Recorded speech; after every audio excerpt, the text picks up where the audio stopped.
दुआ मांगना तो यही दुआ मांगना, तुम जेल में जाओ मगर रघुवीर सिंह की जेल में। दुनिया भर की फिल्मों में हीरो हमेशा बॉक्स ऑफिस का सबसे बड़ा आकर्षण रहे हैं, लेकिन आपने कभी किसी खलनायक को किसी उद्योग का टॉप सितारा बनते हुए सुना है?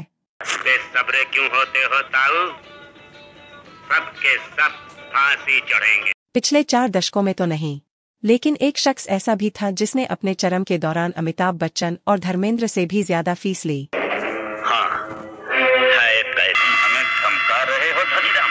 खामोश! लूट मार करना हमेशा पाप।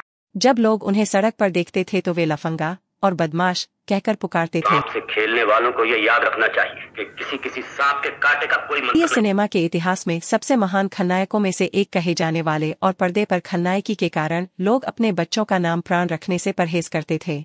जब प्राण स्क्रीन पर आते थे तो बच्चे अपने माता पिता की गोद में सिहर उठते थे। प्राण का जन्म 12 फरवरी 1920 को दिल्ली स्थित एक बहुत अमीर सिकंद परिवार में हुआ था। उनके पिता केवल कृष्ण सिकंद एक प्रसिद्ध सिविल ठेकेदार थे। देहरादून में कलसी पुल उनकी परियोजनाओं में से एक था। बचपन में उन्होंने मेरठ, कपूरथला, उन्नाव, देहरादून और रामपुर में पढ़ाई की थी। उन्हें कुत्तों से बहुत प्यार था और बचपन से लेकर आज तक उनके पास पालतू जानवर के तौर पर हमेशा एक कुत्ता रहता था। कसमें वादे प्यार वफा सब बातें हैं बातों का। वह एक पेशेवर फोटोग्राफर बनना चाहते थे और एक प्रशिक्षु के रूप में एदास एंड कंपनी में शामिल हो गए, जिसके लिए वह शिमला आ गए। आज की दुनिया में अगर जिंदा रहना है तो दुनिया के बटन अपने हाथ में रखने पड़ते हैं, वरना ये दुनिया जिंदा नहीं रहने देगी। दिलचस्प बात यह है कि प्राण का अभिनेता बनने का कोई इरादा नहीं था और वह एक फोटोग्राफर बनना चाहते थे। अपने इसी जुनून को आगे बढ़ाने के लिए वह दिल्ली के एक पिक्चर स्टूडियो में काम करते थे। प्राण को तंबाकू की लत थी।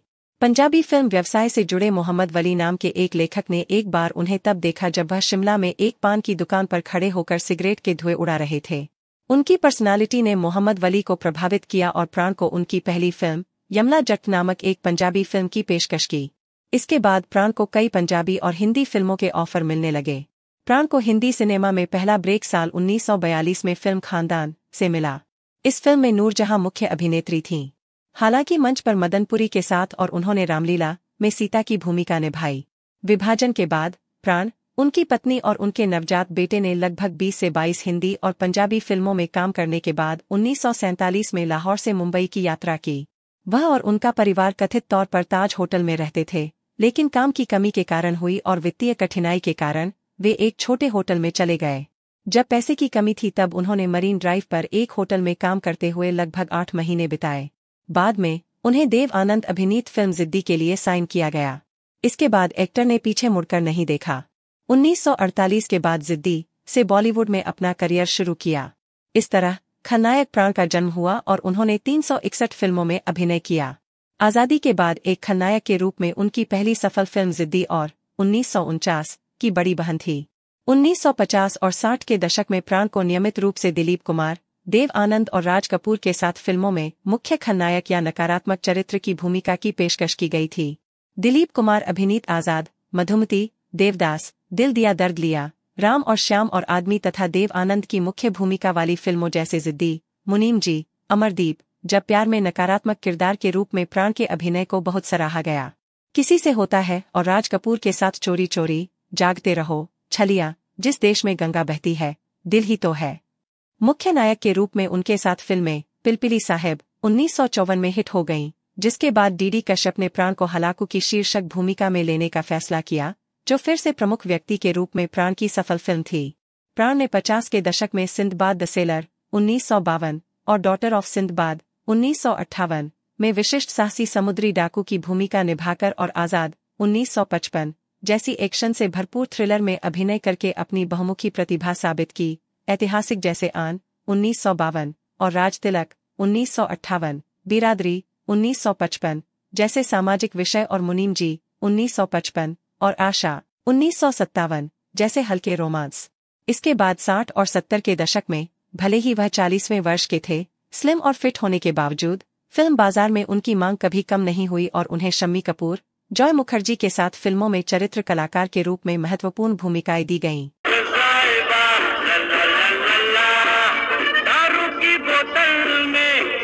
फिल्म के शुरुआती क्रेडिट में आखिरी में प्राण का नाम एनर्ड प्राण या और सबसे ऊपर प्राण शब्दों के साथ आता था।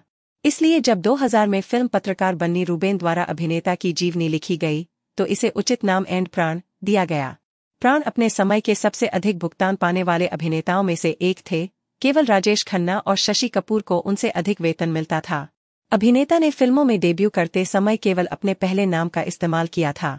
हालांकि उन्होंने खुद को खलनायक भूमिकाओं तक ही सीमित नहीं रखा, यहाँ तक कि उन्होंने प्रमुख व्यक्ति की भूमिका भी निभाई और अपने बाद के वर्षों में कई सकारात्मक सहायक भूमिकाएं निभाईं, जिनमें से सबसे अनोखी भूमिका अमिताभ बच्चन के साथ जंजीर में शेर खान है। आज तक शेर खान से किसी ने इतनी बड़ी बात नहीं कही कि तुम नहीं, तुम्हारी वर्दी, तुम्हारी कुर्सी बोल रही है। प्राण ने शुरुआत एक नायक के रूप में की, लेकिन जल्द ही वह नकारात्मक भूमिकाओं में आ गए। स्टार बनने के बाद उन्हें फिर से रोमांटिक फिल्मों में प्रमुख भूमिकाएं पेश की गईं, लेकिन रिपोर्ट्स के मुताबिक उन्होंने उन सभी को यह कहते हुए खारिज कर दिया कि उन्हें पेड़ों के आसपास डांस करना पसंद नहीं है। प्राण ने अपने अभिनय के लिए कई पुरस्कार भी जीते, लेकिन 1973 में उन्होंने प्रसिद्ध रूप से एक पुरस्कार लेने से इनकार कर दिया।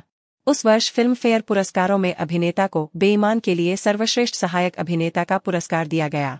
हालांकि अनुभवी अभिनेता ने पुरस्कार लेने से इनकार कर दिया क्योंकि उन्हें लगा कि समिति ने पाकीज़ा में उनके संगीत के लिए गुलाम मोहम्मद को नहीं बल्कि शंकर जयकिशन को सर्वश्रेष्ठ संगीत निर्देशक का पुरस्कार देना अनुचित था। मगर से दुश्मन था, हम इससे डबल गेम खेल रहे।